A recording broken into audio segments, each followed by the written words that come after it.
Le 5 octobre, il y a eu un article sur les réseaux sociaux pour dire que j'ai été virée de Canal 2.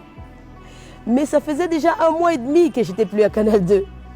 Donc, l'information est arrivée un peu tard. Disons que j'ai été, on va dire virée, non, disons remerciée.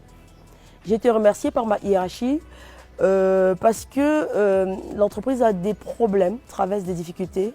Voilà, ils m'ont bien expliqué. Financièrement, ça ne va pas. La Covid-19 n'a pas arrangé les choses. Donc, ils étaient obligés, ils se sont vus obligés de se séparer d'un certain nombre d'employés. Donc, c'est près de 60 personnes qui ont été mises à la porte. Bon, on a parlé de Soflan parce qu'on la voyait tous les matins, donc c'est pour ça qu'on en a parlé. Mais ils étaient arrivés à un moment, d'après ce qu'ils m'ont expliqué, ils ne pouvaient véritablement plus et donc voilà, il fallait se séparer de quelques personnes. Alors je l'ai appris avant,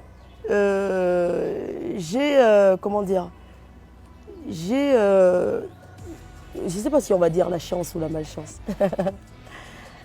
C'est mon directeur général qui m'a contacté, j'étais en pleine présentation de l'émission, qui m'a contacté et qui m'a dit réunion dans mon bureau. Donc je vais dans son bureau et il me dit voilà la situation ça va pas, il y a Covid, il y a ci, il y a ça et on va se séparer de plusieurs personnes et tu fais partie de ces personnes.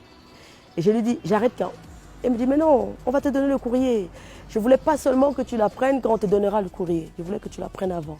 Je dis d'accord, il n'y a pas de problème. Et donc je suis rentrée, j'ai présenté l'émission pendant 2 semaines, hein, sans rien laisser paraître, tout était normal, même mes collègues n'étaient pas au courant. C'est le dernier vendredi où j'ai arrêté l'émission que j'ai dit bon écoutez les gars, après je ne serai plus avec vous. Ah, comment ça? Non, parce que la hiérarchie estime qu'on ne peut plus et voilà. Donc mais on reste ensemble, hein, donc tout le monde était triste. Non, ne soyez pas triste. On est ensemble, je ne suis pas morte, je suis là, on peut se voir tous les jours. Donc ça va. Je comprends un tout petit peu la réaction du public. Bon, beaucoup se sont dit ah, comment on peut faire partie Soflan? Elle est quand même là depuis 11 ans, elle a été toujours loyale, elle a tout donné, comment on peut la faire partie et on garde les jeunes, ce n'est pas normal, il y a autre chose. Je comprends cette préoccupation des gens. Mais moi, je ne cherche pas à comprendre plus que ce que mes employeurs m'ont dit. Ils m'ont dit on a des difficultés, financièrement ça ne va plus et on ne peut pas vous garder. Moi, je trouve que c'est très loyal. Au lieu de garder des personnes que vous n'allez pas payer, c'est mieux de vous en séparer. Maintenant, vous avez votre logique quand vous vous séparez des personnes. On peut se dire non, on ne va pas quand même prendre celle-là, elle est ici, elle est ça. Mais non, ça c'est l'appréciation du public. Le patron, lui, il sait pourquoi. Il ne veut plus de vous. Peut-être il voit que vous avez donné tout ce que vous aviez. Et il veut passer à autre chose, il n'y a aucun problème. Son entreprise, il est libre de faire ce qu'il veut. Encore que je garde de très bonnes relations avec tout le staff de Canal 2 et même l'équipe dirigeante.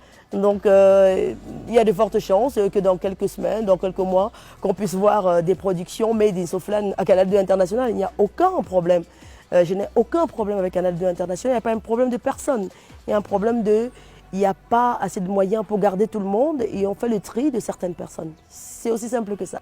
À tout le staff de Canal 2 International, je vous dis vraiment beaucoup de courage parce que ce n'est pas facile pour vous aussi. Donc beaucoup de courage. J'espère que l'année nouvelle sera belle, hein, que la Covid va rapidement disparaître et que les activités vont véritablement reprendre. Donc je vous souhaite beaucoup de courage.